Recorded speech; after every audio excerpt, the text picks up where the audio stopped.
sa General Torre, yun na yun, talagang yun na yung base mo. Ma'am, he has been doing that for the past 10 hours, preventing us from physically taking custody of the president, of the former president. So, Physically, kasi nakita Yes, ma'am. naman namin tsaka lang tumayo tapos kumuha ng upuan. So, did you actually arrest E.S. Medialdea in order to threaten or coerce PRRD to get on the plane? I Nananakot threatened, po kayo or baka naman kayo ang nananakot, hindi naman si the word E.S. threatened may not be Medialdea. appropriate at this time, ma'am. I just arrested E.S. Medialdea based on the facts that I see at that time, which is obstruction of justice. Sa anong paraan na hinahadlangan ni E.S. Medialdea yung proseso? Kasi hindi ko maintindihan, hindi ko talaga makita. He is physically restraining us from taking custody with the I president. don't see him touching you. Wala dyan sa video, hindi ka naman hinahawakan. Nasa gitna siya, ma'am, namin. He is ang placing dami-dami himself. naman ninyo, kayang-kaya ninyong paligiran yung tao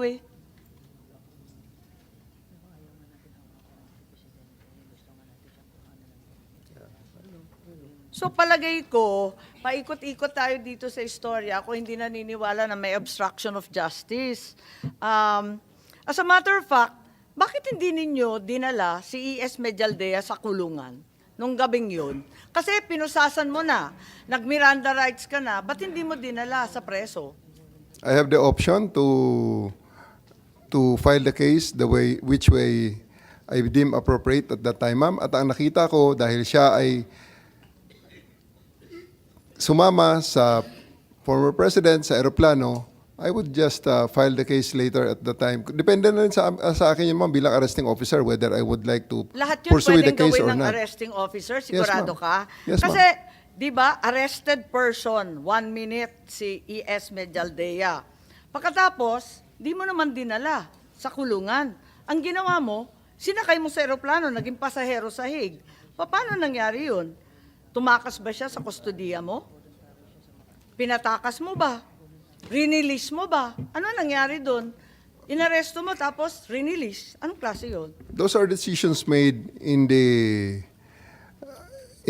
context ng situation during the time, ma'am. So, sumakay siya sa eroplano, Teka lang. pinasakay namin siya. When did you release him? Kasi di ba nakaposas na nga Yes, siya. ma'am. Tapos binasahan ninyo at inaresto. Gaano katagal siyang arestado? Actually, ma'am, nilagyan ko lang siya ng posas nang inaresto ko siya. Oo. And then, hindi nga niya mailagay ang kanyang kamay Tama. sa likod dahil na medyo malaki siya. Oo. So, even before we took less than 10 steps, hindi pa kami nakalabas dun sa pintuan ng room na yun, ma'am, hindi ko na ikinabit ang isa pang posas. And then, when he was in the bus, tinanggal ko na yung posas at pinasakay si Ms. Medialdea. Sabi ko, maraming salamat, sir. Antayin mo na muna ang presidente dito sa bus para sabayan mo siya papunta sa eroplano. Ang sinasabi niyo, diskarte mo na yon. Yes, ma'am. Diskarte mo. Pero hindi ba maliwanag na kapag arestado yung isang tao, hindi pwedeng palayain kung walang court order na naman? At saka kailangan may legal basis. Kahit may obligasyon ka, arestuhin because a crime is being committed in front of you.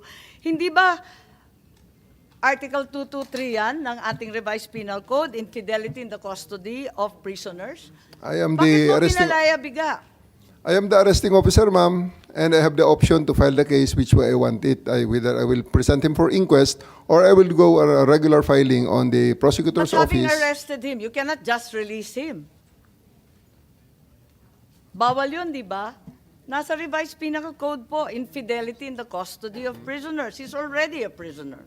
You may also have violated your precious Article 125 for failing to deliver E.S. Medialdea to the proper authorities within 18 hours. A provision that you're very familiar with. Di ba sinabi ninyo, mamalasin naman kayo pag hindi ninyo sinorender. Ba't hindi mo ginawa? Again, ma'am, those are judgment calls that I made to ensure They're not the accomplishment judgment of my calls. mission. They are procedures. They're the law. They are Yes, ma'am. procedures. I made that judgment call, the decision to just release him and bring him on the plane based on the prevailing situation as I saw it during the time. I think that's the most prudent.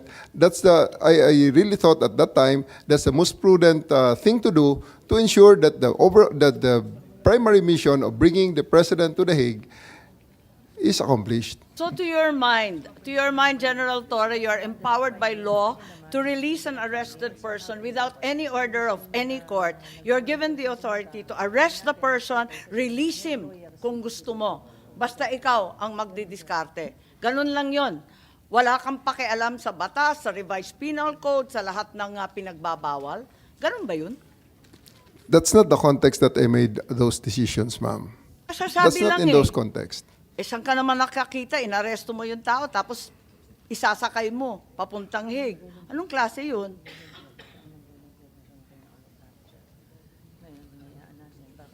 Nandito pa ba si Attorney Delgra? Attorney Delgra sa inyo o sa mga opisyal ninyo?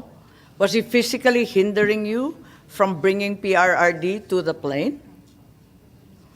Was he committing a crime? Yes, General Torre. Bakit siya kinaladkad? Hindi namin maintindihan. As Attorney Delga has himself admitted, sinasabi niya may medical emergency, may mga opinion ng doctors niya, which is contrary to the opinion of our doctors. And I think we can put that to rest already na walang medical emergency because the President himself, before he landed on the plane, made a video, sent to her daughter, posted on the internet, saying that he's okay. So, I think talagang ngayon, Hindi ang nasubstantiate pasyente natin, nagsasabi noon ng doktor po. nasubstantiate- Na personal choice, by the way. nasubstantiate Hindi natin, yung, ma'am, army doctor. na wala nga talagang medical emergency. And Balik you have the tayo kay hindsight Attorney of a Delgra. 2020 vision, 2020. Okay lang yung collateral damage, yung mga katabi ni Presidente Duterte. Okay lang na saktan, arestuhin, na walang kasalanan yung mga katabi at nandyan para lang sumuko si PRRD. Ma'am, I do believe that everything that I did during the time are all within the ambit of the law. Kung may mga taong gusto magreklamo at ireklamo ako, I can answer them on the proper forum if they file the appropriate charges in court. Thank you, ma'am. Yes, Attorney Delgra, did you think you were going to be the next to be arrested? Ang sinabi Yes, ninyo Madam kasi Chair. ang After, sinabi ni General Torre nung nakaraang hearing, nung first hearing, you are going to arrest Attorney Delgra. Tama po? After I arrested that AES was- Mijaldea, ma'am, when I came back to the room, I told him, you're the next. So he stepped out and then left PRRD and PRRD said, let's go. Tinakot mo na, bakit hindi mo inaresto si Attorney Delgra? He already stopped preventing me from doing my job. So umalis na siya. How was There's no he need for me. preventing you? Hindi namin makita sa video, Attorney Delgra. You stopped preventing him. What exactly were you doing that prevented him? Perhaps if I may recall, just a few minutes before that, Madam Chair, sinabi ni General Torre na inaresto niya na si ES Mijaldea at ako na yung susunod. Sa totoo lang, pagkatapos niya, and then eventually, 5 minutes thereafter, sumunod na si former President. And which is not true. Kasi pagkatapos ng umalis na si ES Mijaldea, nagbanta pa si General Torre na hihilain ko yan. I was still there beside the President. And actually, I did not left the side of the President. I was pulled out by one of the PNP personnel away from the President. And that's shortly thereafter, few seconds thereafter, they were able to secure the body of the former President. Ando na, maraming mga PNP na who surrounded the former president. And that was when I realized that they were able to secure the former president. And I realized then that he would now be brought to The Hague, as what General Torre has been telling us throughout the day that he will do it. So, obstruction of justice ang sinasabi ninyo tungkol kay Attorney Delgra at kay ES Mijaldea, pero hindi na inaresto si Attorney Delgra. Tama po ba? Kasi sumakay na si PRRD sa eroplano. Yes, ma'am. Kung tutuusin, hindi na kailangan magbuhat ng kamay, magkaladkad, hilain. Kasi sumama naman pala eh. After I made it very, very clear that the escalation of the yung aking pag-i-insist na sumunod sila sa aking sinasabi na sumakay si Presidente sa eroplano, ay talagang nakita nilang desidido at determinado tayo doon. So, in Desidido fairness kayo naman, hanggang sa nananakot kayo, nagbabanta kayo, nanghihila na kayo, physical na yung hawak ninyo. for whatever it's worth, ma'am, wala namang umabot. Hindi, and I would like to give credit to Attorney Delgra and to the former President na hindi na umabot sa ganong level sapagkat sila naman ay sumunod na, si former President ay sumunod na at sumakay sa eroplano after all those things happened. Pero napakaliwanag sa ating revised penal code, sa obstruction of justice, napakaliwanag rin sa manual ng PNP na dapat walang force, violence, threat, intimidation, or other means to vitiate the free will of the arrested person. So, bawal pa rin yun, di ba, sa manual ninyo? Bawal talaga yung paggagamit ng dahas, pananakot, pambabanta. Bawal yun eh. Ma'am, the word there is reasonable force. Ang bottom line ng context ng lahat ng yan ay reasonable force. Kaya nga, Was it reasonable given that Attorney Delgra was just sitting there and saying that Article 59 should apply? Bawal ba magsalita? tapos na yung panahon na yun, ma'am, ng pagkipag-argumento. Sinabi ko rin sa kanila dyan, ma'am, kung hindi nila sinabi dyan sa... Sino nagbigay ng sa- taning? Ba't nagmamadali? sa mga video na Palagay ko gabing-gabi na ang yan, mga ma'am, no? karapatan eh, walang taning. Ang sabi ko nga dyan, ma'am, is, again, I will reiterate it to this forum, hindi ito ang lugar para tayo makipag-argumento sa batas. Ito ay panahon na ini-implement namin ang warrant at dapat sumakay na si PRRD sa eroplano. Kung may Na reklamo ano kayo, asuntuhin nyo na lang kami. And again, I would like to reiterate that standpoint na I do believe personally that everything that I did was within the ambit of the law, and kung may magreklamo man, kung may mga tao mga nasaktan, they are always welcome to file the appropriate charges in the proper forum, and so that we can discuss Sa anumang about it. pamamaraan, We basta can- maaresto mo. Parang ganun ang sinasabi As long as po there niyo. is reasonable force, we use reasonable force. And yun nga sinasabi namin kung andito si Senator Bato, alam na alam yan, lecture yan ang force continuum. Yun ang basically force continuum is the one that mandates yung Yung force continuum mo palapad ng palawak.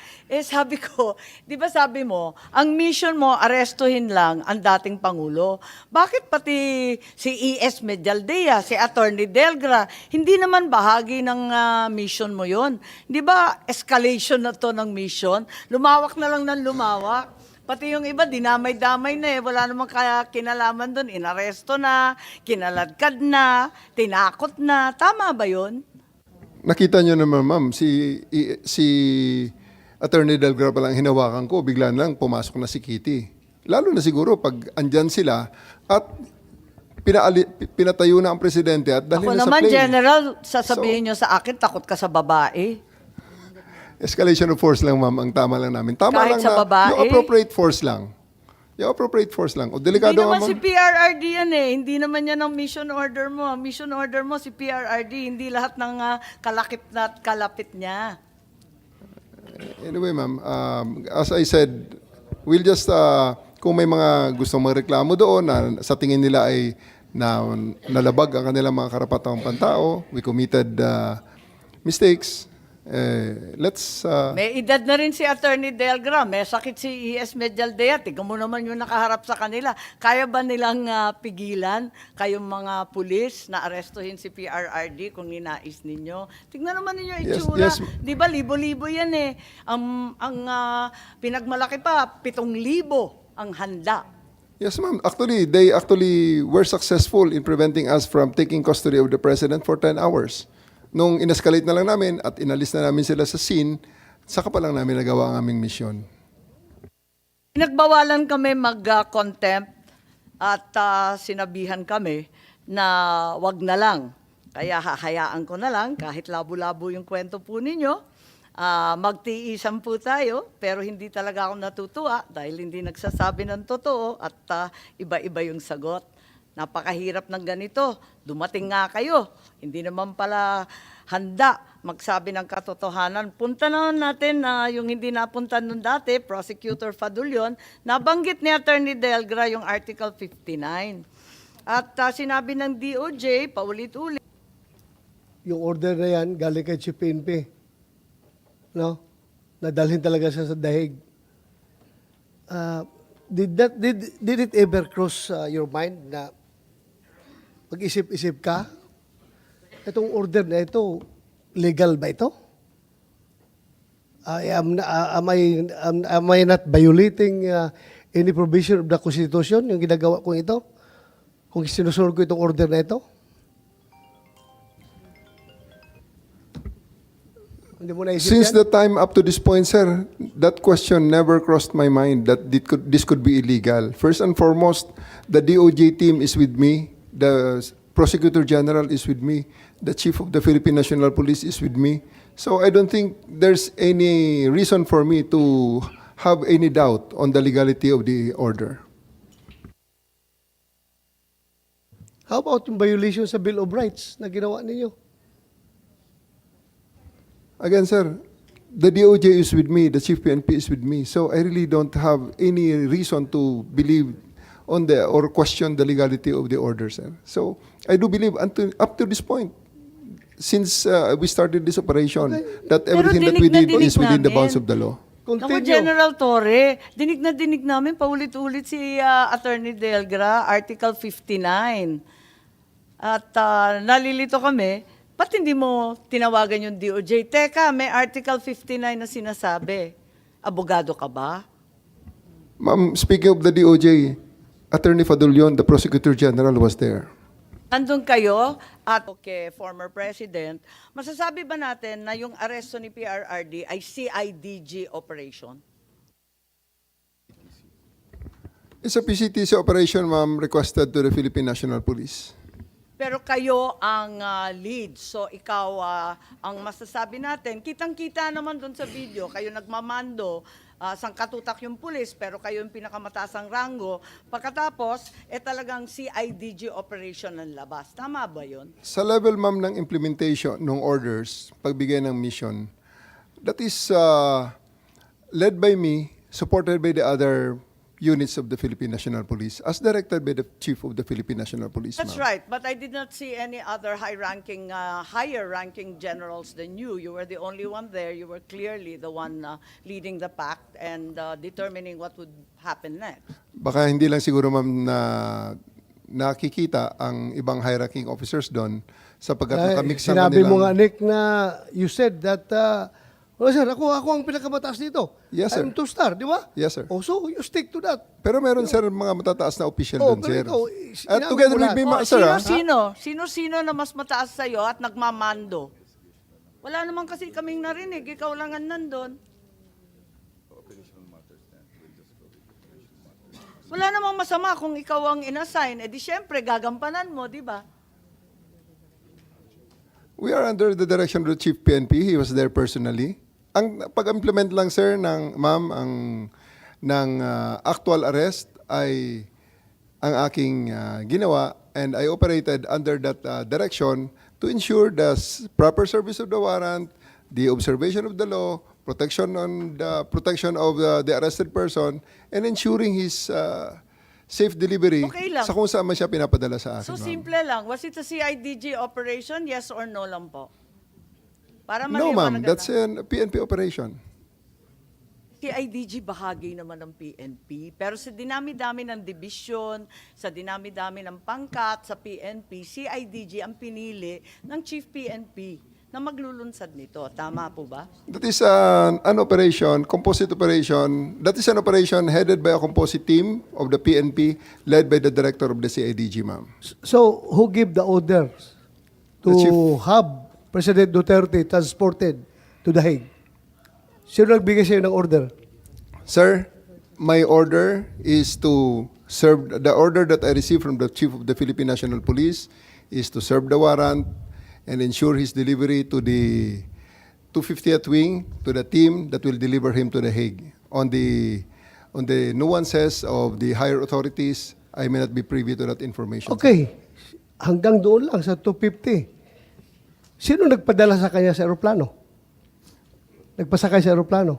The order for me, sir, is to deliver him to the team that will deliver him to The Hague. And Sinong team na yun? Na-establish naman natin, sir, that it is done by the Interpol. Interpol. Sinong Interpol doon? Sinong Interpol doon? Si Ambassador Lacanilaw? Kanila o nag-order sa'yo na isakay sa aeroplano? Sir, I think we have already established. Yung order ko is for me to deliver him to the 250th wing and deliver him to the team. Okay, at assist the nandun na team. siya sa 250th wing. Ngayon, pinilit mo siyang ilabas. Nakita ko pa yung matanda, humawak sa lamisa. Ayaw siya magpadala sa'yo. Ayaw niyang sumakay sa aeroplano. Sino nag-order sa'yo na isakay sa aeroplano? Sino nag-order sa'yo? Can I defer the questions, sir? The answer to the questions to the SOJ, considering that I have a team you of are the the PG one there. there. Wala si SOJ doon. Ikaw ang nagkarga sa kanya sa aeroplano. Kaya tinatanong kita, who gave you the order? Still, sir, I take my orders from the Chief of the Philippine National Police. So, Chief PNP, you gave the order to have former President Duterte board the plane? Ma'am, I think that from the very beginning, the DOJ's advice was sought on every step of the way. Yes, sir. And we gave the clearance to serve the warrant Yes, sir. of arrest. I am asking them because they are on the ground. Sila ang nag-implement doon. Kaya, Chief PNP, you give the order to the CIDG? The order of to the CID is really to assist the PCTC when it comes to arrest po. So, sino nagbigay ng order kay General Torre na ipasakay sa aeroplano? It's always the guidance that ang ano po namin is really to assist ang PCTC po. Kaya nga, PCTC. PCTC Were you the kayo? one who ordered the boarding of President Duterte sa aeroplano? Yes, General Alcantara, please. Mr. Senator, Madam Chair, I've said from time to time that my mandate is to coordinate our law enforcement agencies to comply with the requirement of the Interpol. Correct. And, I believe you, sir. Coordination ka lang. Coordination ka lang. Pero sinabi ni General Marvel that na is ikaw the- daw nag-order sa That kanya. is the limit of my power. Yeah. That's the But limit. according to General Marvel, ikaw daw nag-order sa and kanila that is- na isakay sa aeroplano si And Pangulong that is the Duterte. limit also of my authority. That's my mandate. To My have him. mandate is to coordinate, Coordinate. disseminate. So, for the record, hindi ka nagbigay ng order kay General Marvel na isakay siya sa aeroplano? Hindi. For the record. For the record, I am not the authority to order the arrest, to order the So just boarding of the plane. categorically, did you or did you not give the order to General Marvel? No. No. So, General Marvel, are you lying? So I'm not lying, but I just want to have the executive privilege po regarding this matter, this Ay, operational matter. nandito na tayo eh. Executive privilege ka dyan. Bakit naging executive privilege? Kanina, bigla? sinabi mo, PCTC ang nagbigay ng order. Ngayon, mag-executive privilege ka. Kung sino-sino na tinuro mo. That's biglang why we didn't want to executive attend the last privilege. hearing because this is what we were expecting, ma'am. We didn't want to be bullied into a No, position. we're not bullying you, sir. Nobody's bullying. We're not I bullying think you, that sir. We're not bullying you, sir. you're trying to make people admit something that they will not admit. Well, And executive no, we're privilege is trying a to valid derive excuse information. not to answer any Secretary question. President Remulla. Duterte is already at the Hague. Tapos na We're ang asking boxing. kung sino nagpadala doon sa kanya. Sino Yun ang nag-order? tanong We're natin. trying to understand every step of As the I said way. earlier, everything was cleared with the DOJ. We are not bullying you, sir. Ha? We want the truth. That's why if we So, try sir- to make a person admit something that should not be admitted, it means that there is something more to it, which is the clearance given by the DOJ was probably the most important part of it, to serve the warrant of arrest and to surrender the person under the law. I'm sorry, Secretary Remulla. I recall that General Torre, nagbigay siya ng interview na sinabi niya, bigyan lang ako ng eroplano. Ako nang bahala dyan. Tama po ba? Yung nabasa ko, na sinabi niyo, ako nang bahala, basta bigyan ako ng eroplano. Nabasa po namin sa media, fake news po ba yun o hindi? Kasi kailangan niyo po talaga siyang ilipad sa dahig. General No matter Torre. what. Please panoorin ninyo, nandyan. Arrest him, bring him to the Hague, yun lang. On that Pakita day. lang. So paano po General ibinabasa Torre. inyo ni PNP Chief Marbil na how did he say that to you? Na no matter what, we need to fly the former president to the Hague and we need to implement the ICC arrest warrant. Arrest him and bring him to the Hague. Yun lang. Simple as that. Arrest him and bring him to the Hague. Sagot ko lang, sir, bigyan mo ko aeroplano. O di ayos. And then the rest, you planned everything. Matagal na yan eh. Ang plano na yan, matagal na yan. Hindi yan spur of the moment eh. Matagal na yan. And nagkataon lang na talagang yun, the opportunity arose. So Secretary Remulla, nagpa-interview na si General Torre. We're not bullying him. He voluntarily gave this interview. And like many of our countrymen, napanood namin. Sinabi niya na siya talaga. Paano ba yun? Sino nag-utos sa kanya? Ano nga yan, ma'am? Sabi ko nga, clear namin lahat yan. Kasi they were asking me the Klino po legalities. ninyo, Even if I was clear. abroad, my advice was being sought. And I gave them the advice. That, So kayo number ang one, nag-utos? serve the warrant of arrest. And number two, surrender him to the Hague. That's what the law provides. So, sir, you're the one giving the orders. Well, in some ways, because I gave them the legal basis for all the actions that happened. So, you're the one giving the orders. If I have to be the one, then if I am the one No, sir. that is referred to, I will admit it. Kasi that si- I gave the clearances to number one, serve the warrant of arrest as I saw it, as I deemed fit, and number two, to fly him to the Hague to be surrendered under Section 17 of Republic Act 9851. Iba And kasi, then that is, I caused this through my brother, Yes, who sir. is the Secretary of the Interior and Local Government. sir, giving orders is different from giving clearance. Klaruhin natin ito. Well, Ang tinatanong ko is, sinong nag-utos? Because PNP is a uniform organization. Hindi yan gagalaw kung wala mag-uutos. Ang tinatanong namin ng komite, sino nag-uutos? Ikaw sabi mo, you're the one giving the clearance. Ngayon, ina-admit mo na parang sinasabi mo na kung gano'n man lang, ako na nagbibigay ng orders. So, nalalabuan ako doon. Kasi sabi mo, nagki-clearance, nagbibigay ka ng clearance sa kanila. Sa kanilang ginagawa, kasi every step ano of yan the eh, way. it's a crisis management time eh. Kailangan maklear lahat. Dapat malinaw mag-isip yung mga taong kasama sa nasabihan usapan. mo na ahead of time. Na-clear na lahat yan. Tinatanong nila sa akin kung ano nga. Ang sinabi ko talaga dyan, number one, you can serve the warrant. And number two, Hague. Surrender him to the Hague under the law. So- That is what the law provides. So ang ibig sabihin, nalaman na ninyo na may warrant bago pa umabot yung March 11, 3 a.m. na sinasabi. Hindi po. Nalaman may clearance ko, na una, before sasabihin ko March sa inyo, 11. nalaman ko po na merong problema nung March 9, ako po yung nasa airport at sinasabi sa akin, mukhang may mga chismis na merong warrant. So balik tayo sa Pero chismis. chismis mo yun. Kung alam ko kung totoo yun, hindi na po ako lumipad. I would have stayed here. Pero I had to fly because I had a commitment So nautusan with ninyo ng March the 9. UNODC. So nautusan ninyo ng March 9 si PNP Chief Hindi ho. Marbil?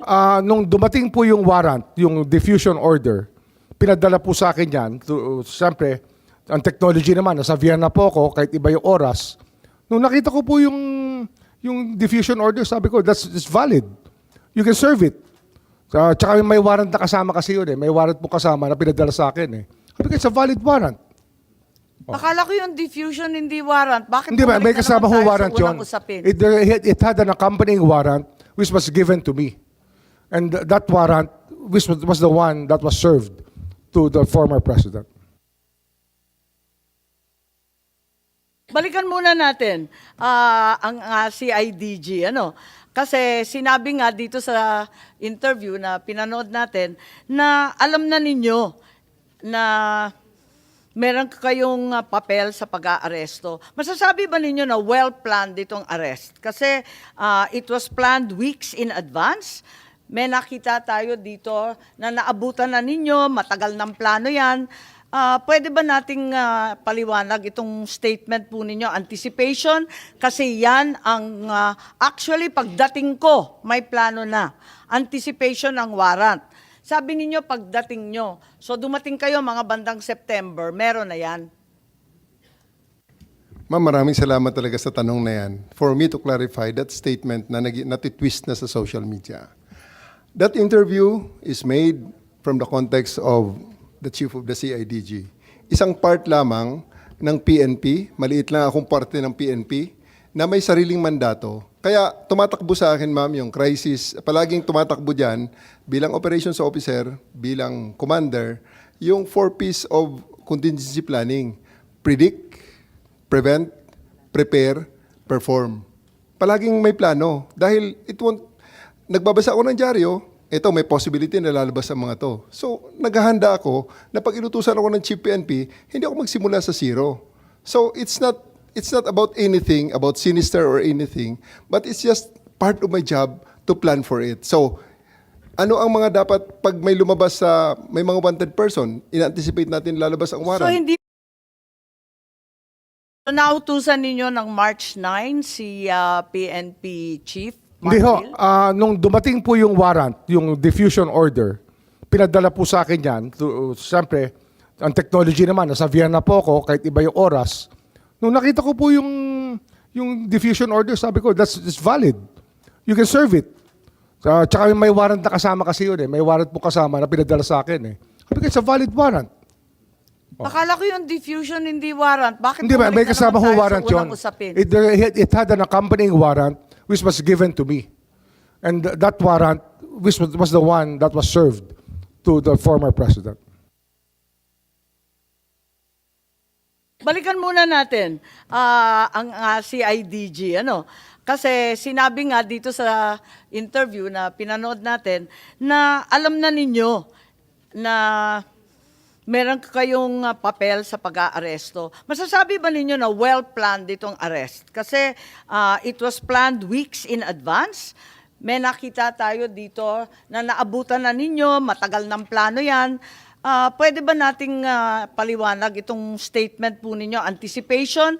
Kasi yan ang actually pagdating ko, may plano na. Anticipation ang warrant. Sabi ninyo pagdating nyo. So dumating kayo mga bandang September, meron na yan. Ma'am, maraming salamat talaga sa tanong na yan. For me to clarify that statement na natitwist na sa social media. That interview is made from the context of the chief of the CIDG. Isang part lamang ng PNP, maliit lang akong parte ng PNP, na may sariling mandato. Kaya tumatakbo sa akin, ma'am, yung crisis, palaging tumatakbo dyan bilang operations officer, bilang commander, yung 4 Ps of contingency planning. Predict, prevent, prepare, perform. Palaging may plano. Dahil nagbabasa ako ng dyaryo, ito may possibility na lalabas ang mga to. So, naghahanda ako na pag inutusan ako ng Chief PNP, hindi ako magsimula sa zero. So, it's not about anything, about sinister or anything, but it's just part of my job to plan for it. So, ano ang mga dapat pag may lumabas sa may mga wanted person, in-anticipate natin lalabas ang warrant? So hindi pa dumarating yung diffusion notice noong March 11, may plano ka na. Hindi ko po dinidinayan, ma'am. Part ng aking trabaho ang mag-prepare ng contingencies. Tama, para hindi pag naman nautusan kita ako, naka-ready binibintang. po yan, ma'am. Meron kang interview, sinabi nga na January 2025, nagkumpuni ka na ng secret 80-page plan na ang tawag Operation Pursuit ng New York Times. Ang pagkaintindi natin, Plan Tugis. Tama ba yun? Wala po akong sinabing ganyan, ma'am. Kung sino man ang source niyan, I'm not very sure about it. Lumabas sa lahat ng media, sa GMA, pati New York Times, sinabi. Pwede po nating makita, ma'am, kung Hindi ko if possible. alam. Yan lang ang nabasa ko, katulad ng marami.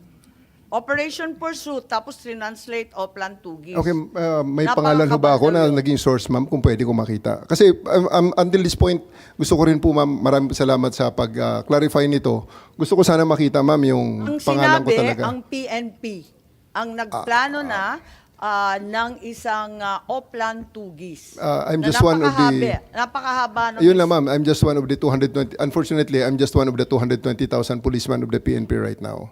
Kung sino source nila, Gusto ko sana nga makita, ma'am, na ang pangalan ko talaga is nandyan, na sinabi ko yan. Kasi na-attribute sa akin yan, ma'am eh. Kaya I'm really thankful Yeah, at this ma'am. opportunity to clear that Yes, Senator Madam Chair. Bato. News. Andyan, oh. How about the Chief PNP? Hindi kayo source yan? Yeah, sabi kasi si PNP Chief Marbil, inutusan si General Torre na ilalagay si Presidente Duterte under police custody as soon as the ICC issues the arrest warrant. Ma'am, wala po kaming ganyan at hindi ko po nakita yung Oplan Tugis na sinasabi nyo ngayon.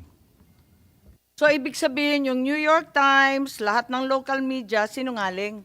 Okay lang, I mean sabihin lang natin alin yung totoo, alin hindi, para maliwanagan kami. Madam Chair, mas naniniwala ako sa kanila pag sinabi nila yan kaysa dyan sa mga lumalabas na balita. Kapag sinabi nila na hindi silang source, naniniwala ako. Okay, paniwalaan natin. Tama naman, dapat paniwalaan ng kapulisan. Meron ba kayong memorandum, document, outline tungkol dito sa aresto ng March 10 or March 11? Bago pa dumating yung warrant, meron na ba kayong plano? Kasi sabi nga ninyo, General Torre, lagi kayong naghahanda for any eventuality. Crisis management nga naman. For the specific, yung March 11, ma'am, wala talagang pre-planned na sinasabing itong specific. Kaya on the fly ngayon, ma'am, na ginawa, ma'am eh. So everything that was done there, based on the contingencies, meron tayong mga, may situation analysis, may... Pero sinabi rin ninyo, matagal ng plano yan. Yes, ma'am. Naabutan ko na yan. Pagdating ko, meron na yan. Anticipation na kami. Actually, ma'am, ang pinaka-mother of plan yan, ma'am, baka kasi yung pursuit na yan, hindi tugi sa pinagsimulan, baka manhunt. Kaya pursuit, baka manhunt yung manhunt Charlie natin, na mayroong ganyan ang PNP. Hindi The eh. accounting of wanted persons. Hindi po, General Torre, kasi may PNP memos for deployment. Pinirmahan ni Chief PNP Marbil, March 10 pa lang. Wala pang arrest warrant, magde-deploy na tayo ng kapulisan sa NCR at pati na rin sa Davao. Di ba? May memo tayo, pinakita natin nung first hearing. Yes, Chief Marbil, please. Ma'am, that's a regular deployment po yung pinapadala po natin. Yun po yung ano natin. Bakit kayo nagde-deploy? Wala pang warrant?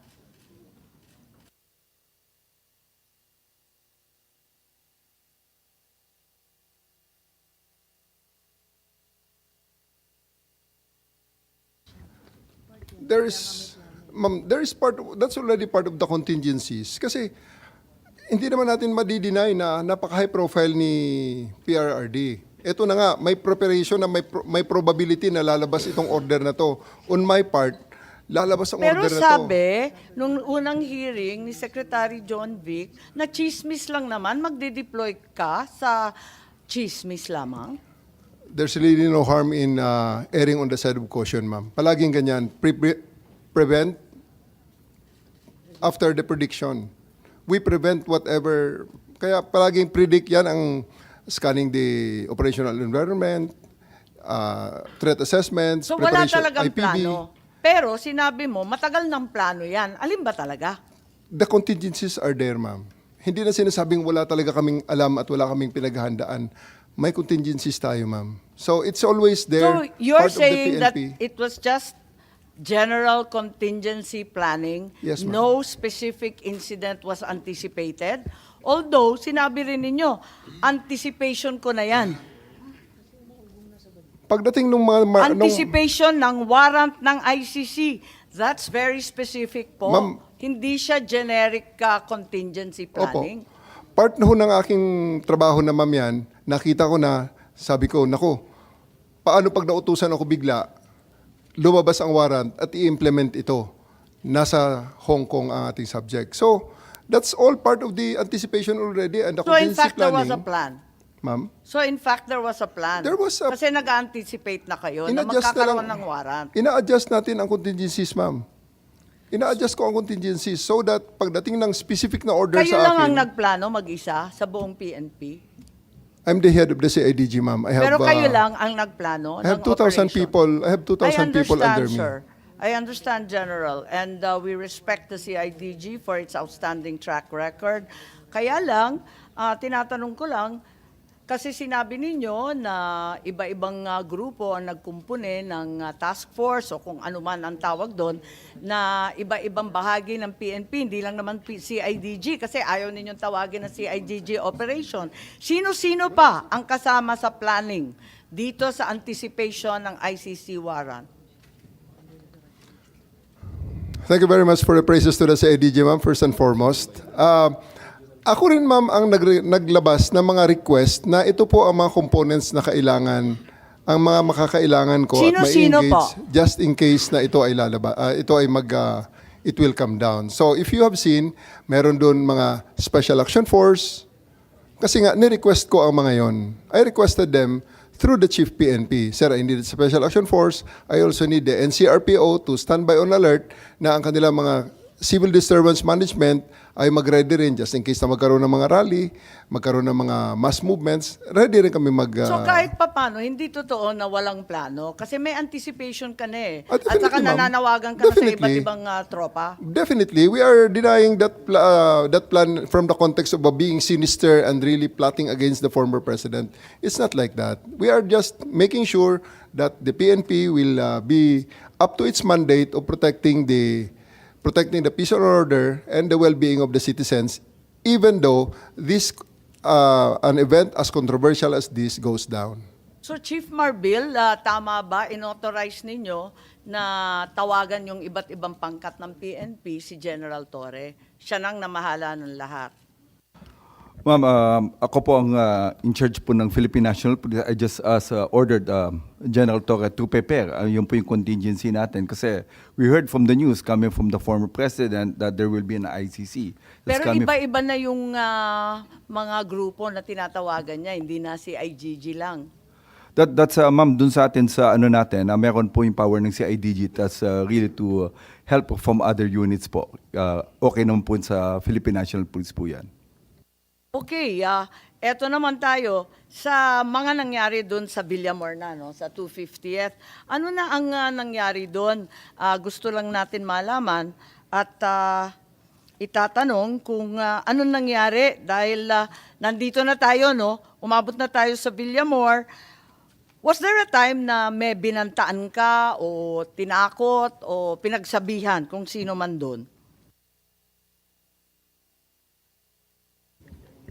At the end of the day, ma'am, everything that happened in the 250th wing is for the purpose of bringing the former president to the plane peacefully. So, nandun yung continuum on the application of forces. So, nandun yung pakiusap muna na ginawa namin simula pa nang siya ay ma-take into custody up to nang isasakay na siya.